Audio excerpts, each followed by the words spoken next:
Leaked documents, not even from Kenya, nothing to do with the Kenyan government.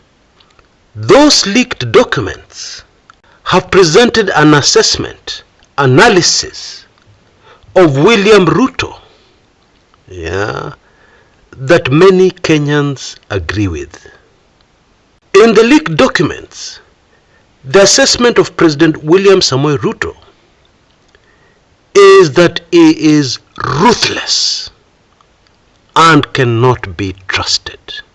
Okay? That is what other people, foreigners, are saying, okay, about the president of Kenya currently. But let's start this story at the beginning, shall we?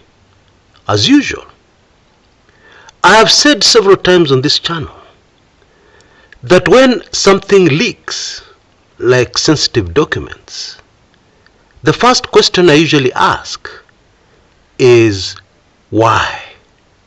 Okay, that's a very important question, and in my opinion, the most important. And for many reasons. You see, documents don't leak themselves. They are leaked by, wait for this one, very powerful individuals.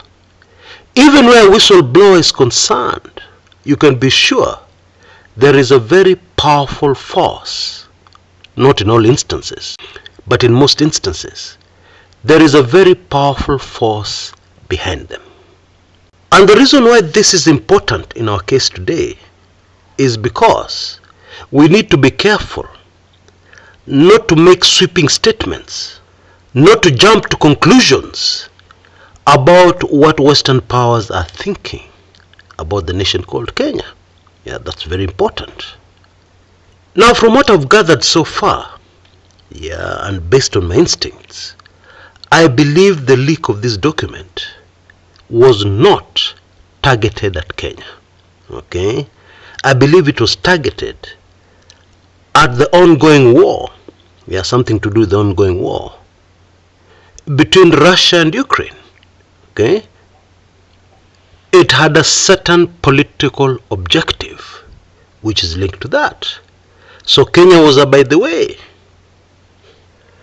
But please allow me to steer clear away from international politics for many reasons. One of them being every time I go into international politics on this channel, I end up getting myself into a lot of trouble. But that's a story for another day. So let's keep it local. Okay? Now, let us not be so naive as to imagine or think that some major powers somewhere will change their minds about Kenya as a result of this leak. That would be being very naive. Every country, every nation has got its own personal interests. And whatever happens, it takes a lot for them to change their stand, especially on another country, a foreign country. And I'm sorry to burst the bubble of my friends, supporters of Azimio, who have really been tickled over the moon concerning this leak. And remember, the leaders of these nations are intelligent enough to know that what leaked is normal. They too have such conversations in private about other countries. So no big deal. The only big deal is that it came out to the public. And that will have minimal effect on their policies going forward. I'm afraid that's the truth. I know there are some of us who are imagining that after this leak, somewhere in America, some powerful guy will say, "Aye, kumbe this guy is ruthless. Kumbe can't be trusted." No, let's change our mind. Nothing like that. So am I saying that this has zero impact? That nothing has happened? No, that's not what I'm saying.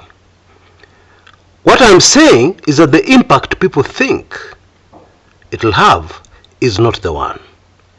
But there's impact in another area, a very huge impact. that will definitely affect this administration. Let's talk about that one.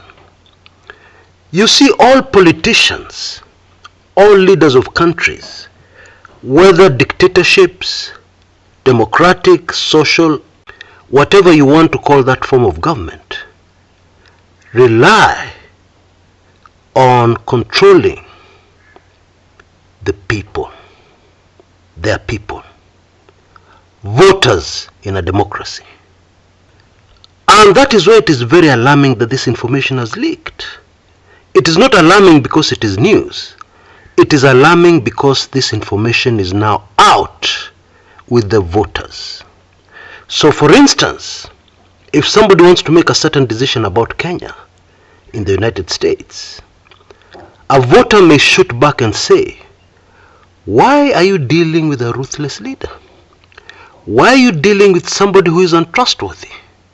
Why are you risking American taxpayers' money on somebody who cannot be trusted?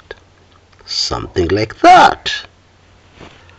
And so going forward, you might notice a disconnect, a difference between the kinds of statements American diplomats make when they're in Kenya and what is going on, back there in the United States, in the land of Uncle Sam. Back home they have to be very, very careful. But they can still do their deals, chini ya maji, while being careful about the public opinion, the opinion of voters who have seen this information in this very sensational leak. But now let us break down and analyze these remarks by the Deputy UN Secretary General, Amina Mohammed. What does she mean? Now let's start by putting this particular chat conversation into context. It happened sometimes in February.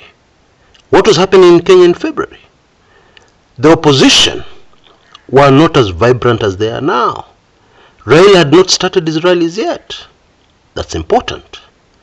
Very important in understanding what Amina Mohammed meant with these remarks. And let us start with the I don't trust him bit. Okay?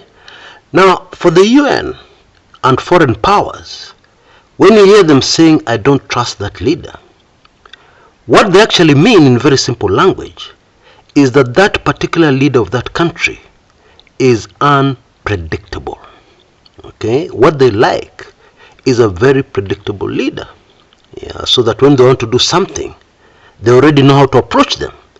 Because they already know this person thinks like this, like that. We can approach them and get this done very quickly. But when somebody is unpredictable, they get very jittery. And they will do everything in their power to back somebody else who is more predictable.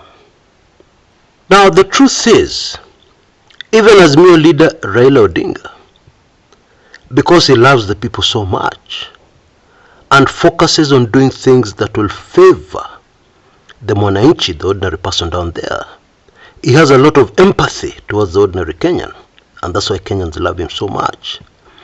Even in the case of Raila Odinga, the same words would be used. He cannot be trusted as far as these foreign powers are concerned.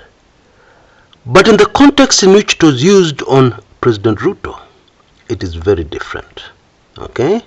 Let me just give you a simple example. It is in very rare cases that you'll talk about somebody who's outside your camp and say you don't trust them. For the very obvious reason that those who are not with you, the issue of trust does not come in. They are not with you, period. Which means, wait for this one, these remarks by Amina Mohammed are very telltale signs that President William Ruto is with them.